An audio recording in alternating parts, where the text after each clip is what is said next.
What do you mean you're having babies right now? It's been a long night at work. I just got home. I'm all comfy. Call me when you're really having the babies, and I'll be there. What's up, guys? My name's Geoff. That's my wife. This is My Wife Still Likes Me, and today we're going to talk about the things you should celebrate with your spouse.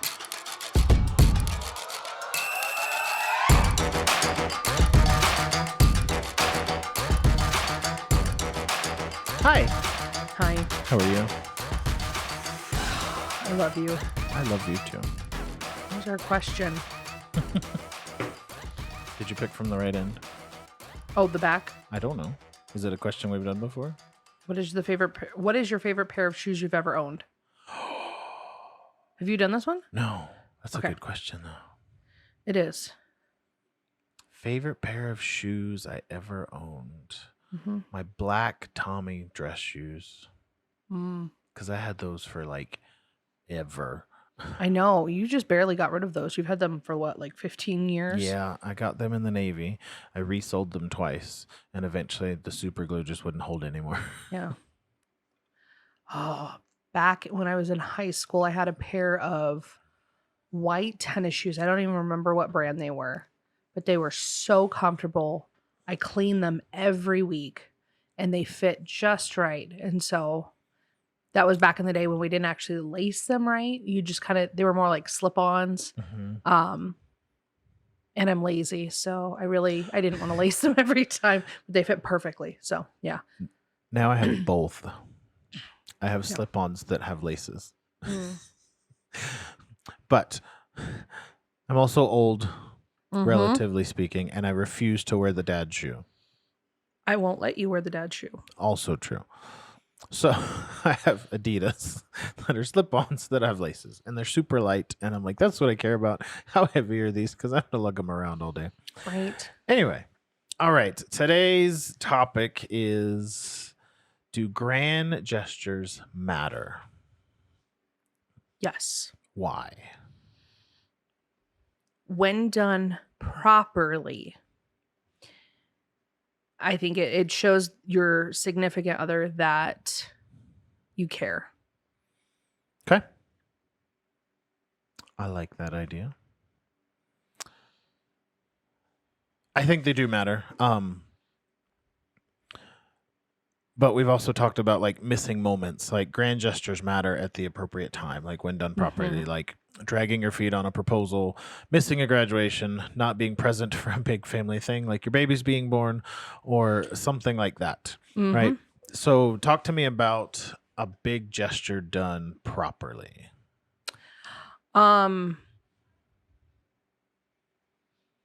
When you think about a big gesture, so like one that comes to mind is when we first got married. We moved cross country away from my family, and I had never been away from my family for more than like a weekend here or there. So moving across the country and separating 100% from my support system was really difficult for me. And so we got married beginning of December. And so Christmas away from my family, my grandmother had just passed. So there was a lot of stuff going on. You made it a point because we were broke. We were broker than broke.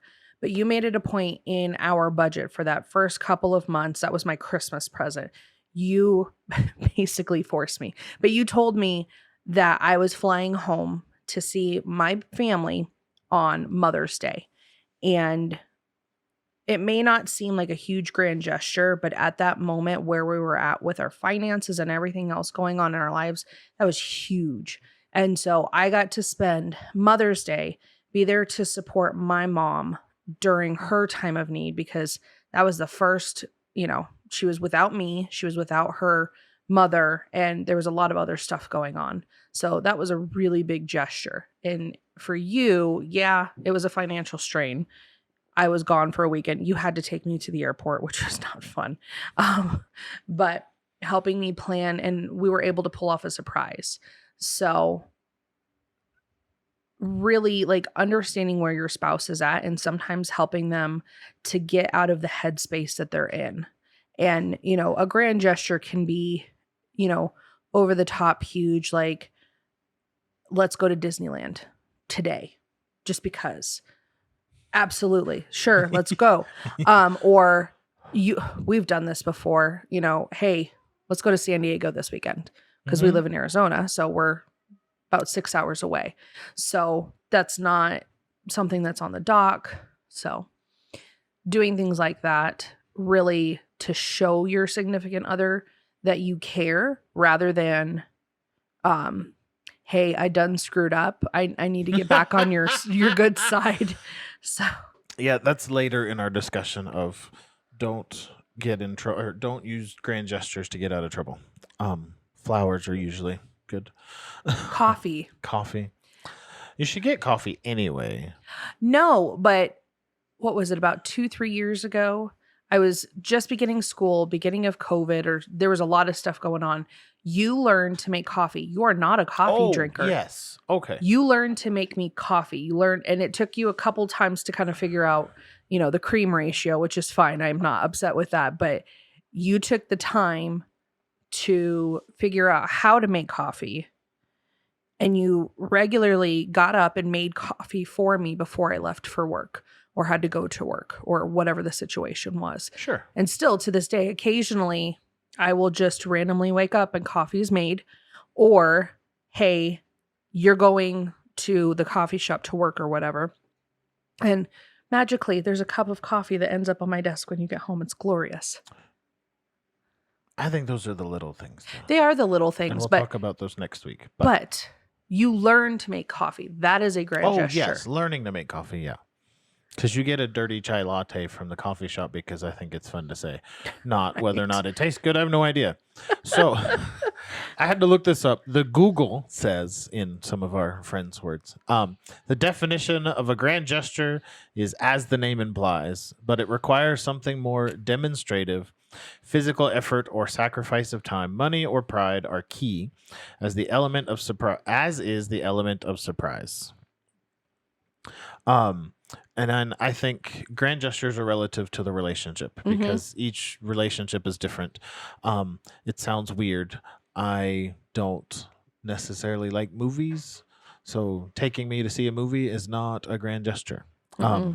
That's weird. I know. I'd much rather sit at home in my shorts and eat M&Ms. But I would also never suggest going broke to show someone how much you love them, which sounds weird to say. But having done this now, it seems weirder to spend everything we own to show someone how we feel and then be broke and have that strain on a relationship. So can you budget, as we shared your story, but budget for grand gestures or in some financial, I just realized one of the pictures is sideways.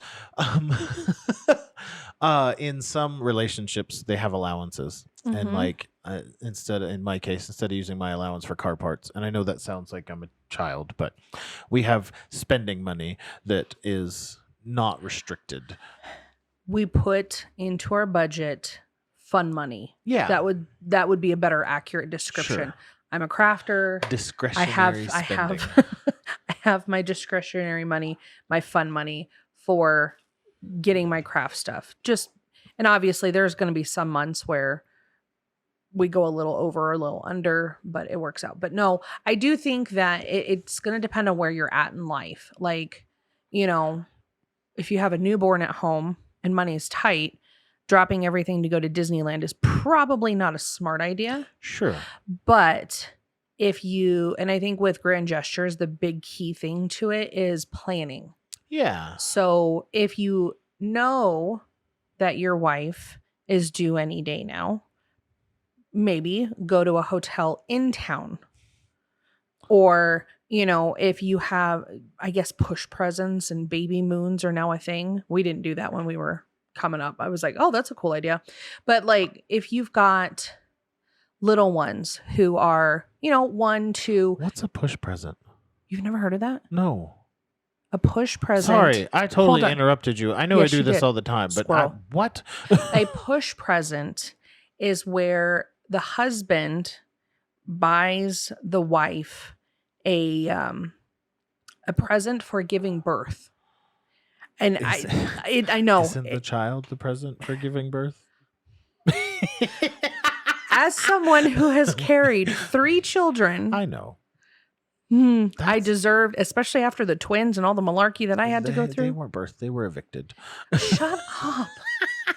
Gosh, I can't take you anywhere. Anyways, so after giving birth, whether forcibly removed or pushed out, gosh, because really most women don't plan for a C-section. For those who are not catching the joke. But the concept is your wife has spent, 9 months of misery. Like there's joy in it. Absolutely. I get it. But it's as a thank you of you have put your body, because let's be honest, most women work now. And so like I was a waitress when I was pregnant with David, our son. And so, walking around on my feet on concrete floors for 9 months, that was painful. Mm-hmm. And so I had a cushier job with the twins, but it is what it is. And so that's a new thing, apparently. It's usually a jewelry. Push present? Yeah, push present. Apparently I owe you a couple. Anyways, you totally derailed me. I'm sorry. I wasn't paying attention. I was like, push present. What on earth is a push present? Anyways, so if you have younger kids and you've got, in-laws that you love, they love you and will take your children for a weekend, or, you can arrange to have a weekend away with your spouse just to reconnect. Because any kid under 5, it's tough. It's just a different kind of tough. Mm-hmm. And I don't know about everybody else's kids, but mine were always touching me. And you just get to a point where you're touched out. And so giving yourself and your spouse a break from that, the whole point of the grand gesture is you plan. And it's something that will rekindle the marriage, warm your spouse, give them a break, take your pick, but it's really just meant to pour back into your spouse. And it can work both ways. It doesn't have to be the man doing, the grand gesture. It can be the women too, because we've done that a couple times. Yeah. I don't know, all of our big things that I can remember recently we planned for, which is, I know, it's what the we're point. Talking about. I was thinking, I was like, my car is the most recent one. Like we agreed to stretch a little bit, to do that, and not have a car payment at the same time. And so, like to me, that's huge. Like, yeah. But yeah, then there's and sometimes I'm drawing a blank. But it's like sometimes. Like the Amazon list thing is like the greatest thing ever for us, because like those aren't necessarily grand gestures, but they could be depending on your budget. But it's things like tell your husband or your wife about this goes back to communicating about vision and dreams and where you want to go and what's coming up. Like if you know your wife's going to graduate school soon, you may not be able to go all out on a graduation party, but you could go to the Cheesecake Factory instead of Waffle House. I don't know. Yeah. Well, and I mean, places we like to eat. Right. But when you talk about grand gestures too, like you need to know your spouse. Like I am not someone, and I don't want to say materialistic or high maintenance because, that. I don't think you are either. I'm not, but like I have friends and, I know people that are. But I don't want it to be the negative connotation. They do have high expectations. And so like if your spouse expects, Mother's Day to be celebrated a certain way, or their birthday or your anniversary or certain holidays, pay attention to that. I don't care. Like we've talked about this before. We don't celebrate Valentine's Day on Valentine's Day except for like once in a blue moon. And we went to Hooters. Yeah. Because we don't care. But that is not important to me. But there are some people who expect to have, a card and flowers. Sure. Lean into that. And, like if you have a spouse that wants those things, grand gesture, it's going to cost a little more, obviously, but either pick them up and deliver them yourselves or pay for the delivery to their office so that it's seen. What? Keep going. I won't Um, forget this one. Another thing is, looping friends and family in. So, when you proposed, like I knew you were going to propose. I didn't know when. And so I got the whole church involved. I know you did. I know.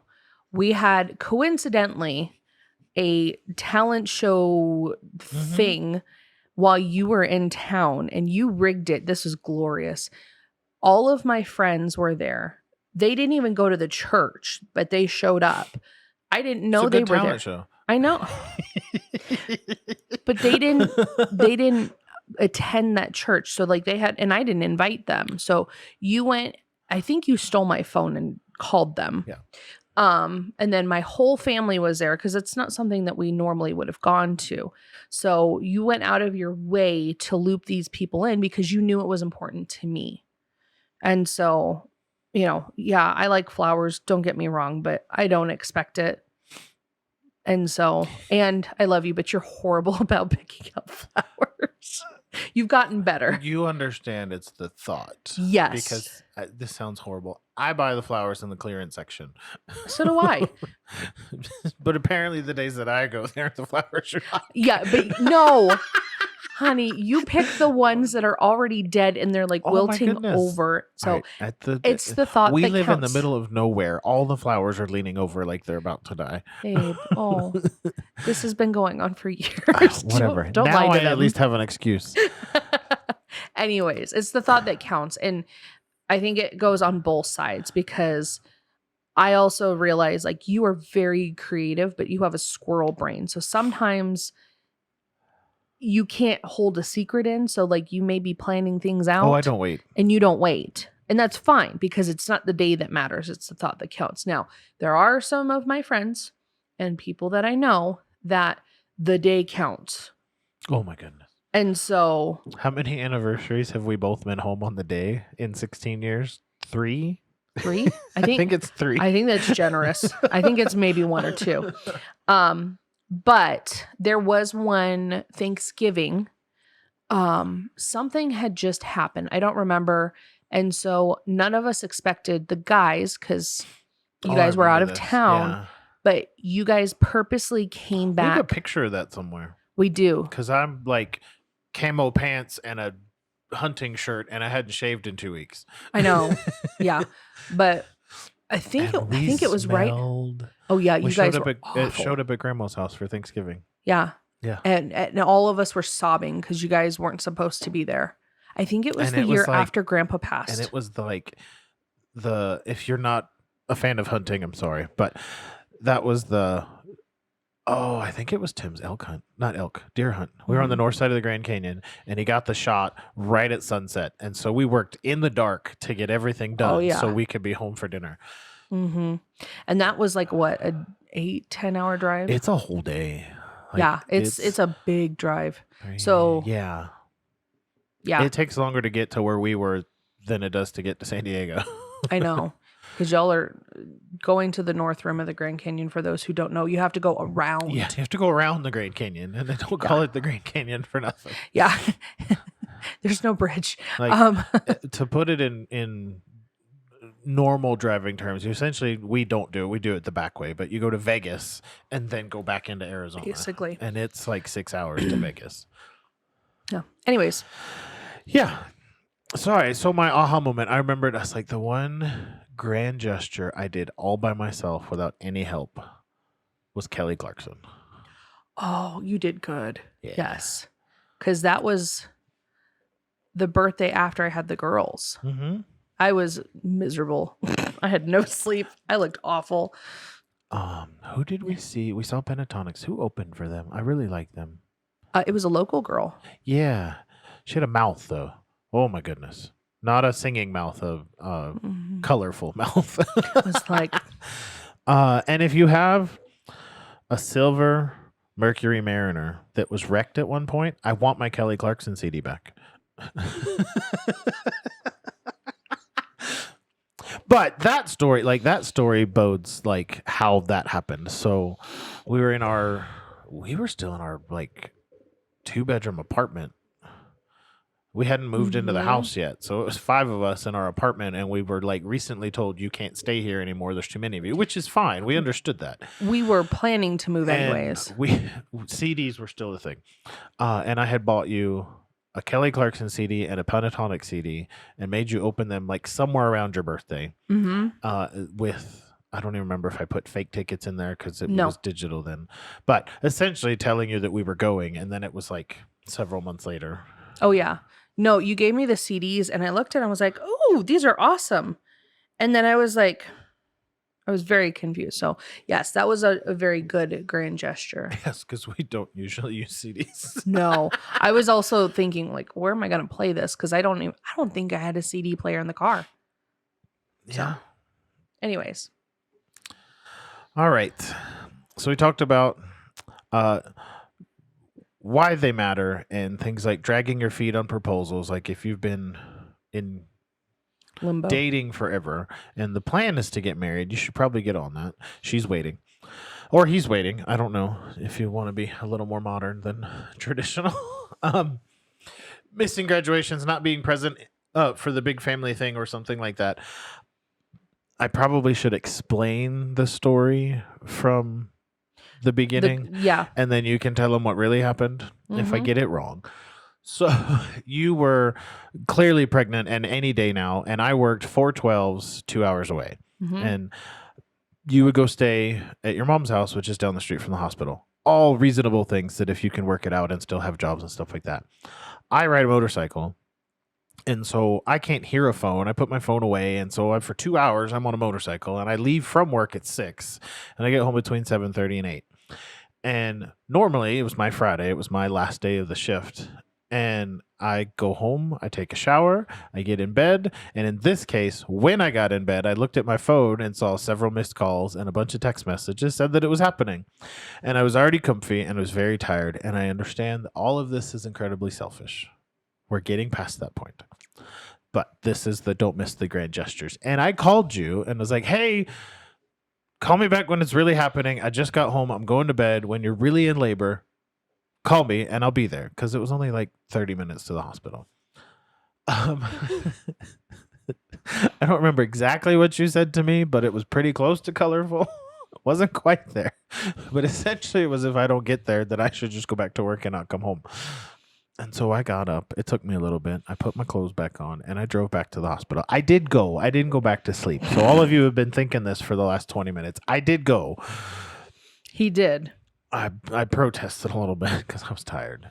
Of all of which is unreasonable and selfish. I understand this. Okay. Quit looking at me that way. Did I miss anything? Oh, yeah. Okay.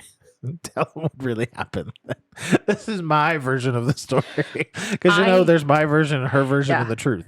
So, context. I have a very high pain tolerance. No kidding. Yeah. Very high pain tolerance. So, like, we didn't have false alarms. So, this wasn't like my 5th or 6th time going into the hospital or anything. So, it was, when I say it's go time, it's go time. Like with my son, I was induced, but this happened with my daughters.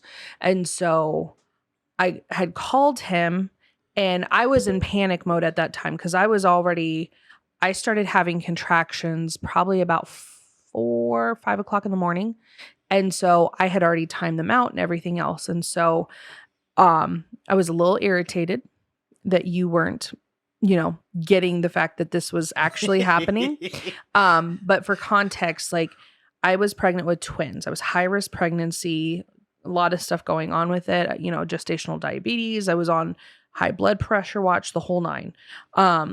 But I had a 2-year-old or almost 2-year-old at the time. So we were also concerned about the fact that I might not be able to, in active labor, take care of my child and myself and get to the hospital if you weren't there. So they all but told me I was staying with my mom just to make sure. And I'm glad I did. So we were on our way to the hospital because I was active labor, active contractions. My water hadn't quite broken yet, but it was active labor. So when I finally got a hold of you, so this is like 2 hours of panic mode because I wasn't sure if I was going to catch you. And then for you to be like, I'm going to bed. I just got home. I just got my gear off. Are you okay? Yes, I'm fine. It's time. Okay, tell me when it's really time. I was in the moment of, I was actually in pain. I was so over it.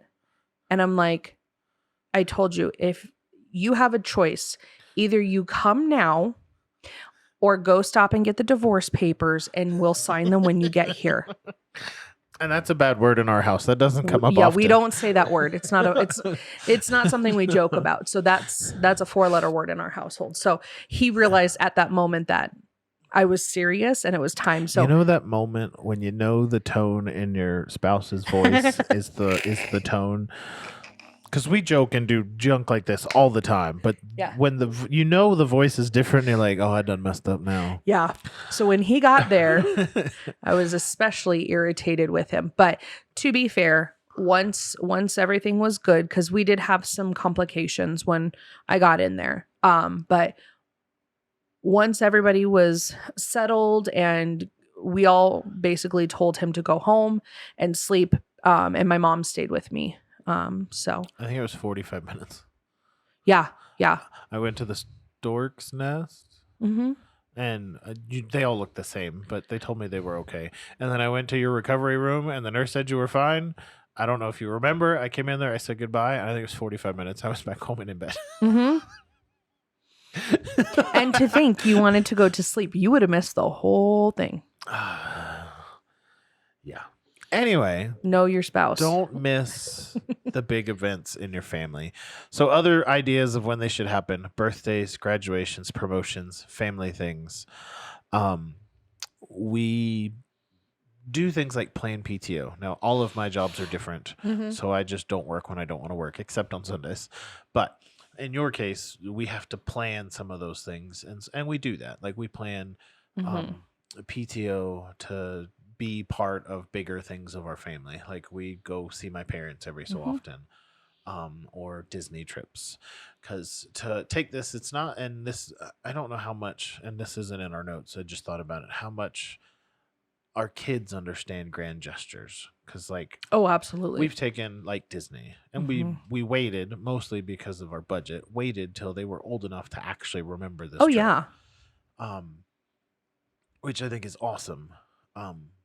But like, I remember when the kids all got bikes for the first time. Oh yeah. Like things that they remember. And maybe things they'll remember later. We don't miss big family dinners. We don't miss those kind of things, but those are things that are important to us, and that looks different in each relationship. But like, we make it a point to go celebrate our extended family stuff too, whenever possible. Yeah, but the thing too with children that you have to remember is they're going to remember how we treat each other, and that is going to mirror how they pick their spouse.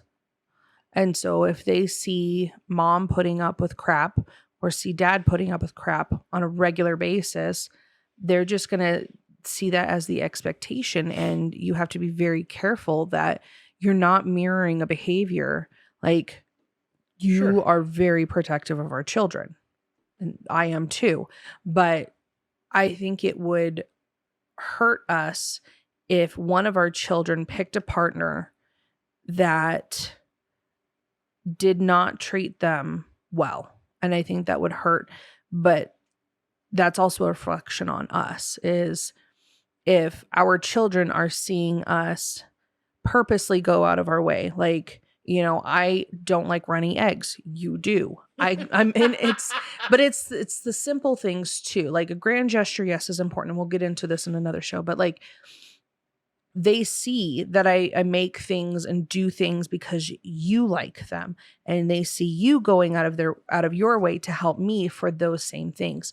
Grand gestures, yes, they're fantastic. And I think it's, you know, a good way to kind of boost your relationship, but the little things do matter as well. And I think if they see daddy going out of their way to buy mommy flowers, and it may not for me, I hate going to the gas station. And I know it's a simple thing, but that's a grand gesture to me.